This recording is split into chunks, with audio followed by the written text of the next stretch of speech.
दिल का जो हाल है वो तुझे कैसे बयां करे, कह दे तुझे या दिल में रखे, बोलो न क्या करे। दिल जो तुम्हारा है कैसा बेचारा है, मानना बेशरम बिल्कुल खटारा है। तू करे दिल बेकरार, क्यों करूं मैं तुझसे प्यार। नमस्कार मंडळी, संचिता's टेस्टी कॉर्नर या यूट्यूब चॅनलवर तुमचं सर्वांचं खूप खूप स्वागत आहे। आज मी तांदळापासून अशी मऊ आणि एकदम लुसलुशीत, तोंडात टाकणार विरघळ अशी आंबोळी करणार आहोत। ही आंबोळी तव्याला सुद्धा चिटकणार नाही, खाताना सुद्धा एकदम अशी मऊ लागेल। चला तर मग ह्या आंबोळ्यांसोबत आपण वांगा, बटाटा आणि चवळीची अशी भन्नाट झणझणीत भाजीसुद्धा बनवणार आहोत। चला तर मग आपण रेसिपीकडे आपल्या वळूया। सर्वप्रथम मी इथे राशनच्या तांदळाचा वापर करणार आहे। इथे मी साधारण मोठ्या 3 वाटी तांदूळ घेतलेला आहे। तुम्ही तुमच्याप्रमाणे तुम्हाला जेवढे हवेल तेवढे प्रमाणात तांदूळ घेऊ शकतात। आणि त्याच्यामध्ये मी 1 वाटी अशी मोठी उडदाची डाळ घेणार आहे। बघू शकता तुम्ही, अख्ख्या उडदाच्या डाळीचा मी इथे वापर करत आहे। सर्व मी साधारण 4 ते 5 वेळा पाण्यातनं स्वच्छ असं धुवून घेऊन त्याला 2 तास किमान पाण्यामध्ये भिजत ठेवणार आहे। काही लोकांचं पीठ हे आंबून असं वर येत नाही, म्हणून तुम्हाला मी आज काही ट्रिक्स सांगणार आहे। त्यानंतर हे सर्व मी मिश्रण मिक्सरला वाटून घेतलं आहे। बघू शकता याची कन्सिस्टन्सी एकदम बारीक केलं आहे, जास्त जाडसर ठेवलेलं नाही। वाटून झाल्याच्या नंतर तुम्ही बघू शकता मिश्रण एकदम मस्तपैकी आपला आंबून असं वर आलेलं आहे। पूर्ण मिश्रण हे पूर्ण भांड्याच्या बाहेर आलेलं, पण मी ते पूर्णपणे पुसून घेतलेलं आहे। मिश्रण हे काही लोकांचं आंबत नाही, परफेक्ट त्याला आंबटपणा असा येत नाही। त्यासाठी आपण काय करावे, मिश्रण जेव्हा आपलं वाटून होईल तेव्हा त्याच्यामध्ये आपण आपल्या अंदाजे मी इथे साधारण 1 तांब्या असं गरम पाणी त्यात घातलेलं आणि त्याच्यामध्ये अर्ध पॅकेट असं इनो घातलेला। जास्त इनो नाही घातला, नाहीतर त्याला नंतरला असा वास येतो। त्यामुळे त्याच्यामध्ये आपण 1 तांब्या असा गरम पाणी घातलेलं आहे आणि ते असं ढवळून घेतलं आहे। त्यामुळे तुम्ही बघू शकता की इथे छानपणे पीठ आपलं आंबलेलं आहे। इथे लाईट गेल्यामुळे मी तुम्हाला पाणी टाकलेल्याचा व्हिडिओ शूट केला नाही, त्यासाठी सॉरी। आपलं पीठ इकडे मस्तपैकी दुसऱ्या दिवशी सकाळी आंबलं आहे। आता आपण ह्याच्या मस्त अशा आंबोळ्या करून घेऊया। इथे मी गॅस पेटवला आहे आणि त्याच्यामध्ये पॅन ठेवला आहे। तुम्ही नॉनस्टिक पॅनसुद्धा वापरू शकता किंवा साधा पॅनसुद्धा वापरू शकता। ह्याच्यावर मी असं जास्त नाही पण असं 1 चम्मच असं तेल टाकणार आहे। पॅन आपला गरम होतोय। पॅन गरम झाल्यावर आपण त्याच्यामध्ये 1 चम्मच तेल टाकणार आहोत। इथे आपण 1 चम्मच असं तेल टाकूया आणि तेल गरम करून घेऊया जरासं। जास्त तेल टाकायचं नाही आहे, आंबोळ्यांना तसं पण तेलाची गरज नाही आहे, पण मी इथे थोडंसं तेल लावत आहे। आपलं तेल गरम झालं की आपण याच्यामध्ये आंबोळ्यांचं बॅटर टाकूया। तुम्ही बघू शकता इथे मी बॅटर टाकलेलं आहे। याला जास्त असं स्प्रेड करायचं नाही, पसरवायचं नाही, थोडंसं हे करून आपण त्याच्यावर 2 मिनटं झाकण घालून घेऊया, जेणेकरून त्याचा कच्चापण थोडासा असं निघून जाईल। जास्त वेळ नाही, साधारण 2 मिनटं असं झाकण घालूया आपण त्याच्यावर। परफेक्ट अशी आपली आंबोळी बनते, जराही चिटकत नाही, तुटत नाही, परफेक्ट अशी त्याला जाळी येते, तोंडात टाकता अशी एकदम मऊ होते। इथे 2 मिनटं आपली झालेली आहे। आता आपण झाकण काढून घेऊया। तुम्ही बघू शकता इथे आपण झाकण काढलेलं आहे। झाकण ह्याच्यावर बसत नव्हतं, खाली पडला, त्यामुळे थोडंसं असं वरच्या झाकणाला पीठ चिपकलं आहे। बघू शकता किती अलगदपणे आपली आंबोळी निघत आहे, जराही तव्याला चिपकली नाही आहे। तुम्ही साध्या तव्यावर केला तरीसुद्धा ती जराही चिकटणार नाही आहे। तुम्हाला असं वाटत असेल जर की इकडे मी तेलाचा वापर केला आहे त्यामुळे आंबोळी आपली लगेच अशी निघाली पॅनमधून, तर असं काही नाही आहे। दुसरी आंबोळी करताना मी दाखवेन, त्याच्यामध्ये जराही तेल मी घालणार नाही आहे। ही आंबोळी आपण दोन्ही साईडला अशी शेकवून घेऊया. बघू शकता आपली आंबोळी दोन्ही साईडनं मस्त अशी शेकली आहे. स्लो गॅसवर आपण त्याला शेकवायचे आहे, नाहीतर तशीच्या तशी पुन्हा कच्ची राहील. बघा किती अशी मऊ अशी दिसते, एकदम चवीला सुद्धा एकदम तोंडात अशी टाकताच विरघळून जाईल. बघा आता इथे मी दुसरी आंबोळीसुद्धा मी इथे तेलाचा काही वापर केलेला नाही आहे. दुसरी आंबोळी मी करते आहे. एक थेंबसुद्धा तेल घातलं नाही आहे मी इथे. जास्त पसरवायचं नाही, नाहीतर त्याचा डोसा बनून जाईल. परफेक्ट अशी जाळी येते. झाकण ठेवावं आपण 2 मिनटं.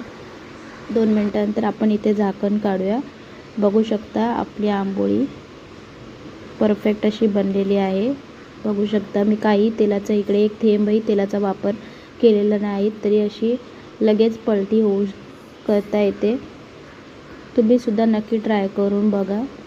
काही झंझट करायला ह्याला लागत नाही आहे. फक्त आपण मिश्रण वाटून घेतल्याच्या नंतर मिक्सरमध्ये त्याच्यामध्ये आपण आपल्या अंदाजानुसार, जर मिश्रण जास्त घट्ट असेल तर त्याच्यामध्ये आपण गरम पाणी घालायचं आणि त्याच्यात अर्धा पॅकेट इनो घालायचा.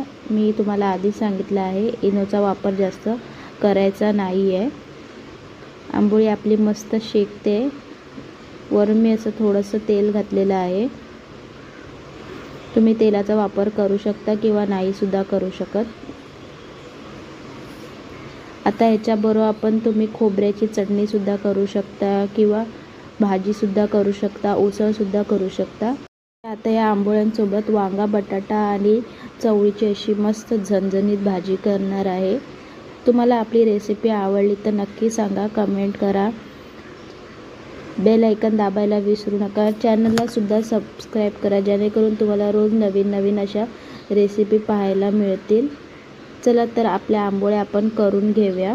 इथे आपल्या सर्व आंबोळ्या करून झालेल्या आहेत. तुम्ही बघू शकता एकही आंबोळी अशी तुटलेली नाही आहे. अगदी अशी मऊ एकदम आणि तोंडात अशी विरघळेल अशा आंबोळ्या आपल्या तयार झालेल्या आहेत. तुम्ही सुद्धा नक्की ट्राय करा. काही आपल्याला ह्याच्यात झंझट करावी लागत नाही आहे. अगदी अशी नरम अशी झालेली आहे. तुम्हीसुद्धा नक्की ट्राय करा. मग आपल्या मऊ अशा आंबोळ्या तयार झालेल्या आहेत. आता आपण आपल्या पुढच्या रेसिपीकडे वळूया. आपण आता आपल्या आंबोळ्यासोबत खाण्यासाठी इकडे मी वांगा, बटाटा, चवळीची भाजी करणार आहे. त्यासाठी आपल्याला काय काय साहित्य लागणार आहे ते आपण बघूया. इथे मी रात्रभर भिजत ठेवलेली चवळी घेतलेली आहे. ही मोठी चवळी आहे. मी इकडे 2 वांग्यांचा वापर केलेला आहे आणि 2 बटाटे घेतले आहे. हे सगळं मी स्वच्छ असं धुवून घेतलेलं आहे. आता त्यात भाजीत काय घालायचं आपण ते पाहूया. इथे मी कांदा, खोबऱ्याचं वाटण घेतलेलं आहे, टमाटर घेतलेलं आहे, एक कांदा घेतलेला आहे आणि अद्रक लसूणची पेस्ट घेतलेली आहे. हे वाटण आम्ही 10-15 दिवसाचं एकदाच करून घेतो. मसाल्यांमध्ये आपण रोजचे घरचे मसाले, हळद, मीठ, गरम मसाला आणि चटणी. गरम मसाला हा आम्ही घरीच बनवतो. चला तर मग आपण आपल्या भाजीला सुरुवात करूया. सर्वप्रथम इथे गॅसचा फ्लेम ऑन करून मी त्याच्यावर कढई ठेवत आहे. कढई आपण एकदम गरम तापून घेऊया आणि मग त्याच्यामध्ये तेल घालूया.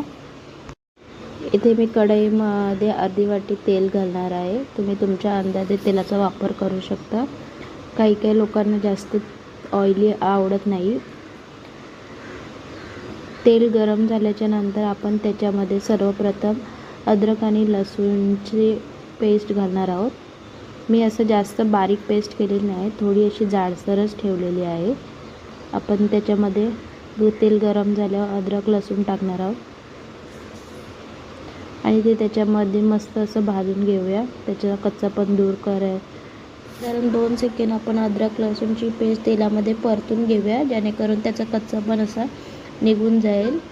एकदम जास्त करपवून नाही घ्यायचे, नाहीतर त्याचा वास येणार. तेलामध्ये आपण आता हे परतून घेतलेलं आहे. आता आपण त्याच्यामध्ये एक कांदा घेतलेला, चिरून घेतलेला तो टाकणार आहोत. कांदासुद्धा आपण लालसर होईपर्यंत परतून घेऊया. मी कुठल्याही जास्त मसाल्यांचा वापर केलेला नाही आहे. सर्व घरगुती मसाले आहेत जे आपल्या किचनमध्ये अवेलेबल असतात. फक्त इथे मी कांदा खोबऱ्याचं वाटणचा वापर केला आहे, जे आम्ही 10-15 दिवसाचं एकदाच बनवून ठेवतो.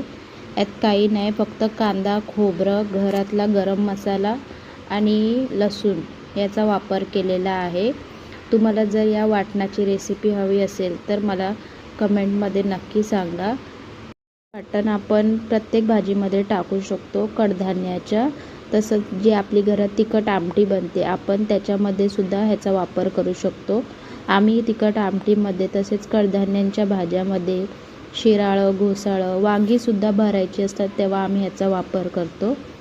कांदा परतलेला आहे आपला. आता आपण त्याच्यामध्ये चिरून घेतलेले टोमॅटो टाकूया. टोमॅटोसुद्धा एकदम बारीक करून घेऊया. टमाटरला पाणी सुटेल.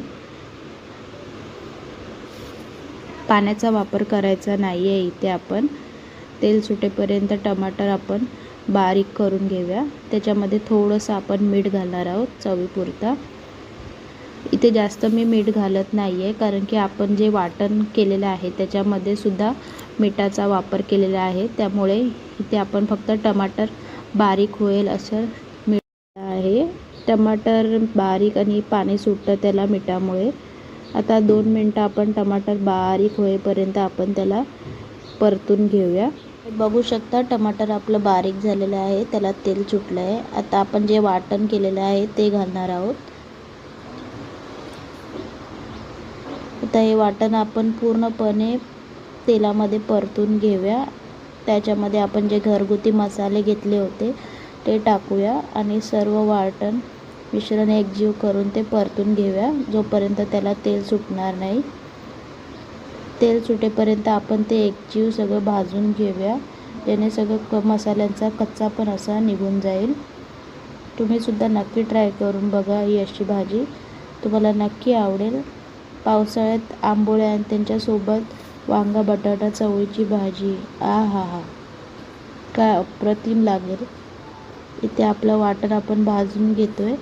ते आपण वाटण भाजून घेतलेलं आहे. आता आपण त्याच्यामध्ये वांगा बटाटा चवळीची जी भाजी धुवून घेतली आहे ती टाकणार आहे. मसाल्याला मस्त असं तेल सुटलं आहे, तुम्ही बघू शकता. आता ही सर्व भाजी आपण 1 ते 2 मिनटं अशी पूर्ण मसाल्यामध्ये भाजून घेणार आहे, जेणेकरून त्याचा जे चवळीचा जो असा वास येतो तो निघून जाईल. 2 मिनटं भाजी अशी आपण परतून घेणार आहे.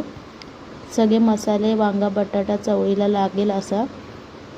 तुम्ही सुद्धा नक्की ट्राय करा, तुम्हाला आवडेल ही रेसिपी. भाजी आपण सगळी मसाल्यामध्ये एकजीव करून परतून घेणार आहोत. ही आपण 1 ते 2 मिनटं परतली. आता आपण ह्याच्यामध्ये साधारण 3 ग्लास पाणी घालणार आहोत. एकदम जास्तसुद्धा शिजवायची नाही, नाहीतर वांगी एकदम शिजली कधी चवीला बरोबर लागत नाही. त्यामुळे आपण जास्त नाही, साधारण 3 ग्लास इकडे पाणी घालणार आहोत आणि भाजीला शिजवून देणार आहोत.